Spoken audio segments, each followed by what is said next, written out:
Yan mga idol, meron tayo ditong Honda TMX 125 Alpha. Meron din tayong Honda CB, o yan. Ngayon mga idol, ito ay wala daw kuryente, hindi umandar. Kailan pa ito sir hindi naandar? Gagahapon ako. Kahapon naandar pa. Oo, naandar pa. Ngayon eh, hindi na naandar. Check natin kung may kuryente. Masipa ako. Ayun mga bossing, nakasusi na. Ba, ano ba itong headlight na to? Parang hindi na original na, no? Honda TMX Alpha, yan. Yan mga idol. Tingnan nyo, may kuryente naman siya kaso mahina, tingnan nyo. Okay.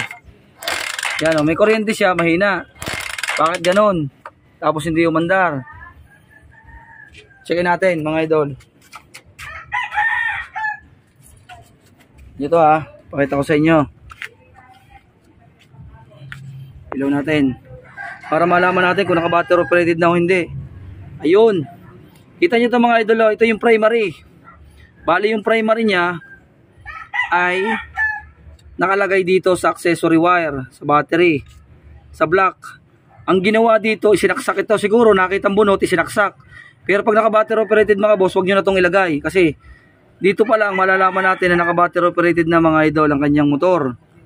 Kasi po, yung pinaka, ayun o, pinagdikit na, parang CDI. Ibig sabihin, naka-battery operated na to, converted na.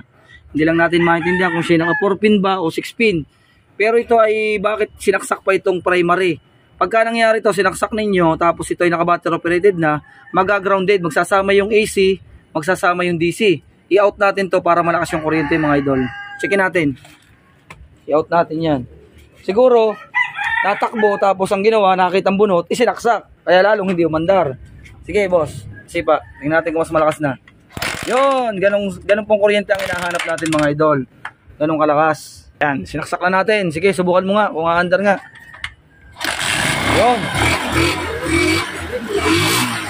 Ayan. Ibig sabihin mga idol, ito ay napakasimple lang po na wala naman sira. Ipapagawa, walang sira. Pero pag dinala sa atin, siyempre may sira pa rin nga. Kaso nga lang, hindi naman kalakihan. Yan, buti na lang. Kasi kung iba ang nakagawa, baka po hindi naman sinisiraan lahat. Pwedeng palitan ng CDI, pwedeng palitan ng stator. Kasi ang duda na sir, stator. Palitan ng stator, ano ba? Sabi niyo, stator. Kasi kung pinalitan, nakinig ako sa iyo, palitan ng stator, sayang lang. Sayang lang. Okay pa naman, oh, diba? Kasi nangyari kasi, battery operated, isinaksak pa yon.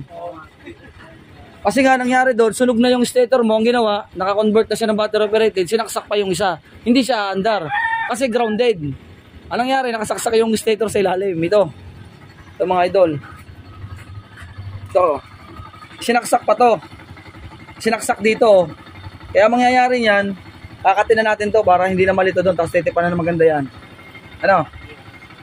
Okay. At tanggalin natin to. Tapos titipan na maganda yon. Out na yan kasi naka-battery operated na pala yan eh. O yan mga idol. Okay na. Simpleng-simple. Sige, pandarin mo.